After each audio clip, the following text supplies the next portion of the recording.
I'm now going to introduce our first guest, who is Mitali Depurkaystha. And I struggle with that surname every time, but then I'm sure people struggle with my surname sometimes. I do apologize, Mitali, every time I get it wrong. But sometimes I get it right, and I'm very proud of myself. Um, Let me just show you this picture, because this, to me, epitomizes when Mitali and I met. It's not the first time we met. The first time we met was all hugs, and I got to see her on stage, and I got to see her do part of this talk that she's going to do today. But this was about this time last year, and she invited me to an event in London, and we met up, and it felt like I'd known her forever. We're on a similar trajectory. We're very supportive of each other along the way. She has such passion about being the vegan publisher, and she has such passion for her clients, and her wealth of knowledge knows no bounds around this topic. But her heart for all animals, all living creatures, including us terrible, terrible humans, knows no bounds. So further ado, I will introduce you to Mitali and let her take the stage. Big round of Oh, applause. thank you so much, Jan. You said my name perfectly. That might be the first time in about 2 years of knowing you. But well done. I'm like, that's Keep amazing. at it, Jill. You can do it. It's taken you 2 years, but you did it. So Thank we you. got that. Okay, let me just share my screen. Okay, so can everybody see this? Yeah, I can't hear you, obviously, but as long as you can see this, then we go. Thank you, Alan. Okay. So, as Jill says, I'm Mitali. I'm the founder of the Vegan Publisher, and I own the publishing imprint Let's Tell You Story Publishing. So, if you want to go and find out some of the amazing authors that I've published, all you have to do is just put in Let's Tell You Story Publishing on Amazon or Ingram Spark or any book platform, and you should be able to go and find some of my amazing authors. Don't ask me to choose who's my favorite. It's like choosing between children, something I couldn't do, but they're all pretty amazing. So I was actually, as Jill says, we actually met when I was talking at an event. I've done quite a few events where I talk in person and I talk about my story, how I got to be doing what I'm doing. But I'll be honest with you, regarding this thing that we're doing right here, me talking, I was a little bit nervous. And I actually reached out to Jill last week and said, what should I talk about? Because I'm lucky enough to be asked to do a lot of these talks online at various networking meetings. So I have a plethora of workshops and masterclasses that I do where I teach people how to work out what their best book idea is. I show them how to use their book for personal branding and thought leadership and all of that wonderful stuff. But something about Collaboration Global made me feel, oh, has to be different. Because Collaboration Global, the reason why I became a member nearly 2 years ago now, I think it is, Jill, the reason why I became a member is because I sensed that this was a different group of people. The normal, typical business networking just doesn't fly here. Here, we're all about getting underneath each other's skin and really understanding the human behind the business or brand. So Jill said, oh, don't talk about what you do, because if you want to, you can just go and Google my name, especially with a ridiculous name like Depurkaystha. Just stick it in Google, and there's only me and my siblings in the entire world with that surname. So you'll find everything that I'm about there. You can find all the previous workshops and masterclasses. But Jill advised me, said, talk about your story so people can really get to know you. So this is the first time I'm actually doing this online. So I'm a little bit nervous, guys, but here goes nothing. Let's do this. So this is where my journey started. So this is early 80s, Gateshead, northeast of England. That's me in the middle. I look a little bit worried, don't I? And no, it's not because I've got a Boeing behind me. That was actually normal, believe it or not. You're probably thinking, why is there a Boeing in a park in Gateshead? Well, this is the early 80s. So a time where you couldn't really, the average person couldn't afford to get on a plane. It just was beyond them. So most people had never even been on a plane in their entire life. So this was a permanent thing in our public park. So we can go in and go into the cockpit and see what it's like to be in a plane. So one of my few happy memories of my childhood, sadly, most of my childhood wasn't happy. And that was because, well, Gateshead, even now, you don't really think of Gateshead as multicultural, really, do you? And in the 80s, it absolutely was not at all. We were, for most of my childhood, we were the only non-white family in the entire neighborhood. And even the well-meaning neighbors, the nice ones, they just didn't know what to do with us. They just didn't know how to speak to us, how to be with us. I guess that time it was just not, they didn't know what to do. Those were the nice guys. The not so nice guys were the ones who were, being awful to us. Throughout my childhood, I think I couldn't go a week without someone calling me or my family Packy or something like that. Something that made us feel like you're different, you're not one of us. So that's kind of how I grew up. It's extended to my childhood into school. As you can see, the only non-white face in the entire class. And that does a pattern that I went through the entire school. And again, I'm not saying everybody was nasty. In fact, most people weren't nasty. It's only ever a few idiots who are like that. It was just more of a case of they just didn't know how to speak to me. So I was left out. If there was some kind of birthday party happening, no one would invite me, not because they were being horrible, but just like, well, she's not like us, so she wouldn't want to do that. And that was the overall feeling. So I was isolated for most of my childhood and going into my teens. But I think what really hurt me the most, what really affected me, actually wasn't that, which is, I mean, let's call it what this is, racism. But actually, that wasn't the worst thing. The worst thing for me was I started to realize that within my own community, I was being isolated. Something called colorism. Now, for those of you who don't know that, or don't know this term, it's basically when you are treated differently because your skin color within your own race. So not racism, it's within your own race. I picked up this image from the 80s, something that I saw again and again. Even the name of this brand irritates me. Like Fair and Lovely. Think about what it's saying. To be lovely, you have to be fair. It just makes me shudder. But that's kind of the world that I was growing up in. And what's really sad is like I'm looking at this lady on the left-hand side, the before picture, and she's still several shades lighter than I am right now. So imagine seeing that as a kid. And that was what everybody in the Asian community was aspiring to be lighter. One of my earliest memories, I think I was about, I want to say about 6 years old. And I think we traveled down to somewhere like Leicester, I think, for a function. I think it was Diwali or something like that. And one of my earliest memories is this guy coming up and looking me up and down and saying to my dad, well, she's a bit dark. Make sure you educate her.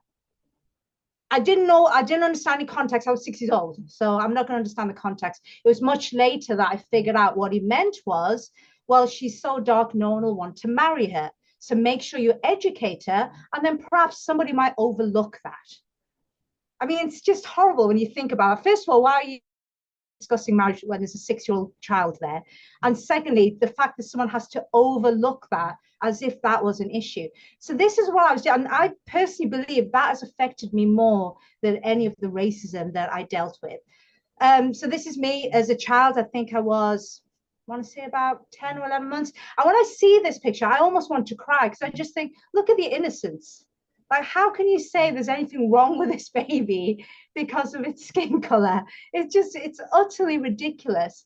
And I realized, it was much later in my life, I realized why I was so much darker than the rest of my family and the rest of the Indian community. When I was a few months old, my parents took me to Barcelona. My dad had a conference to go to. This would have been 1979. So hardly any education at the time regarding the dangers of the sun. There was none. So I assume I was left out in the sun for too long.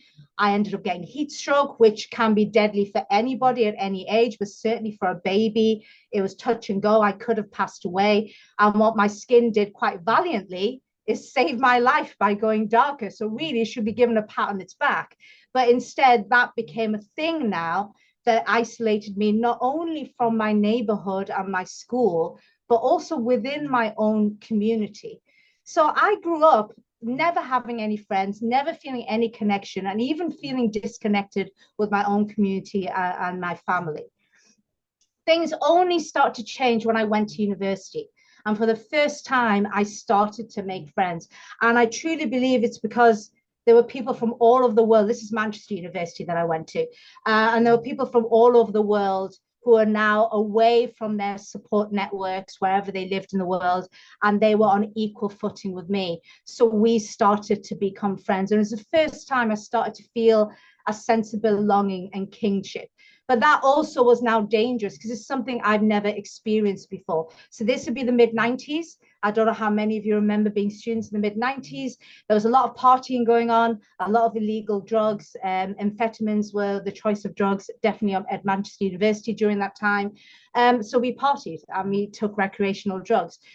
The difference between me and my friends at university is that they came from stable backgrounds. So when the time came to give up the drugs, give up the partying, and settle down and really work and get that degree, they could do that. But for someone like me who's damaged and who'd never had that, I couldn't give it up. I was now addicted to the feeling of belonging, that sense of being comfortable in my skin whenever I was high. Yes, I'm not stupid. I had enough brains to realize that those are not real. What I was feeling, it was drug induced, but it didn't matter. It beat feeling isolated and judged and not belonging, which is what I felt all my life. It meant that I just couldn't give up. So guess what happened? Well, I wasn't showing up to university. I wasn't coming to lectures.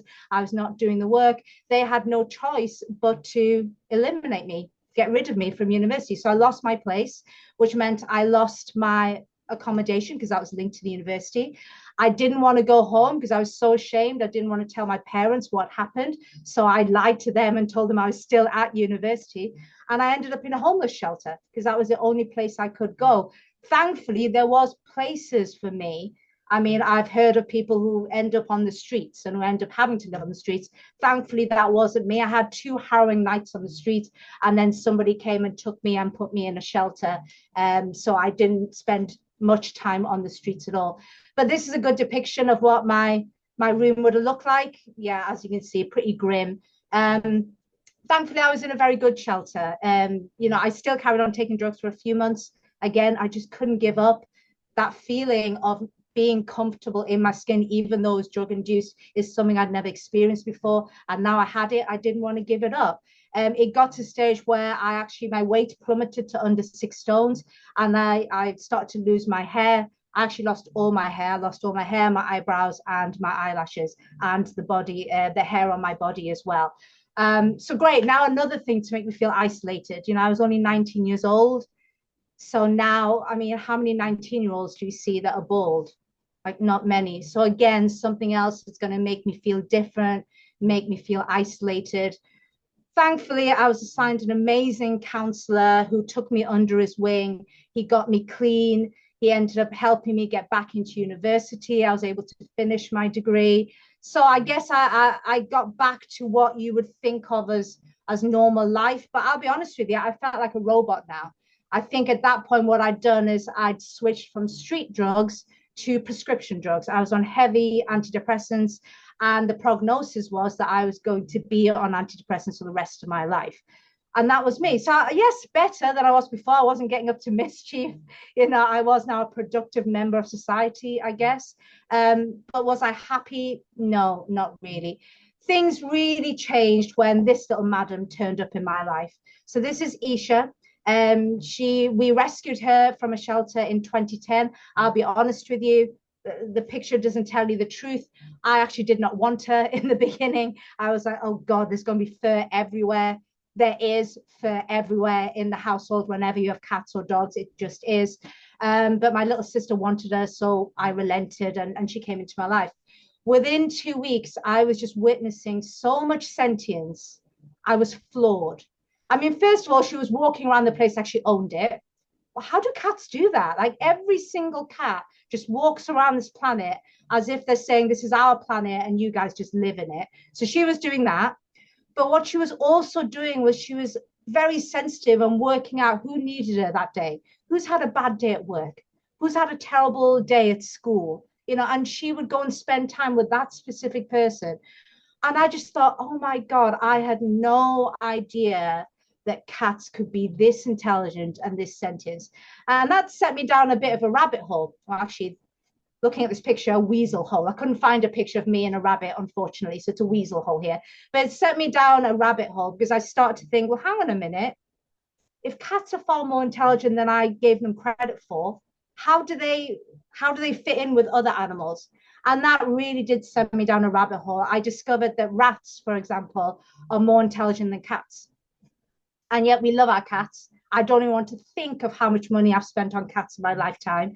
But rats are things we put poison down and they die painful, slow death because we've decided they're pests. Pigs are more intelligent than dogs. Think of how much we love our dogs, how much money we spend on them. And then pigs are more intelligent, but we cut them down in their prime and we kill them and we eat them.